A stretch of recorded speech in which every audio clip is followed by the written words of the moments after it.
When we imagine the Middle Ages, our minds often drift to lavish feasts, roasted meats dripping with fat, flowing wine in metal goblets, and fresh bread shared around wooden tables.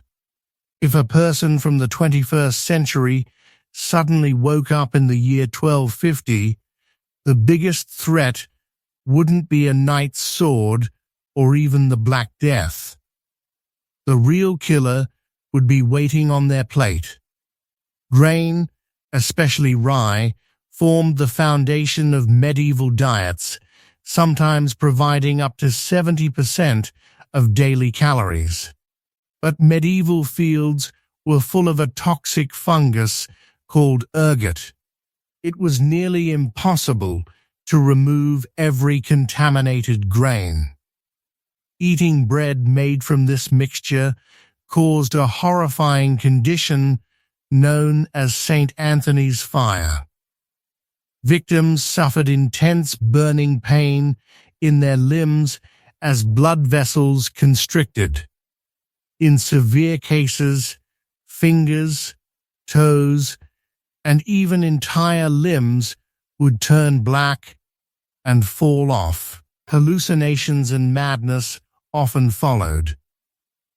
A modern digestive system unused to these toxins would break down rapidly after just a few meals. Even clean bread posed problems. During hard times, which were frequent, people mixed flour with sawdust, tree bark, chalk, or dirt to stretch supplies. A modern stomach, adapted to refined and easily digestible food, would react with severe inflammation, cramps, and potentially fatal blockages. Without refrigeration, meat began spoiling the moment an animal was slaughtered. To preserve it, people heavily salted the meat for weeks. While medieval people who worked hard physical labor could handle the extreme salt levels, a modern person would face dangerous electrolyte imbalances, skyrocketing blood pressure, and dehydration. Nobles often preferred high game, meat that had been deliberately hung for days until it developed a strong flavor. This was essentially controlled rotting. Cooks used expensive spices like pepper, cinnamon, and cloves to mask the taste of decay, but these couldn't neutralize all bacteria. Poorly prepared sausages and stews could harbor Clostridium botulinum, leading to botulism.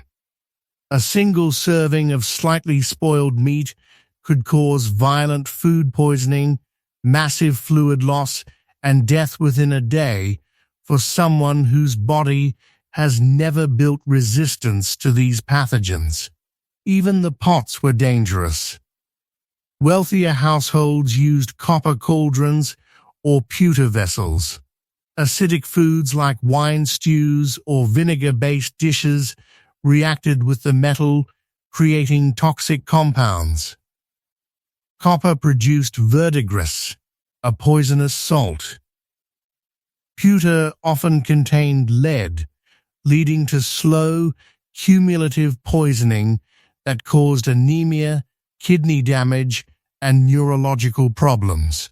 Some even added lead acetate to sweeten sour wine. Clean water was rare in towns and cities. Rivers served as sewers, tanneries, and drinking sources at the same time. A single sip could introduce typhoid, cholera, or dysentery. For a modern person with a relatively sterile gut, the result would likely be severe bloody diarrhea, rapid dehydration, and death without modern medical care. People drank small beer instead because the brewing process involved boiling the water. However, the alcohol added further dehydration, a dangerous cycle. The medieval diet was extremely seasonal and unbalanced.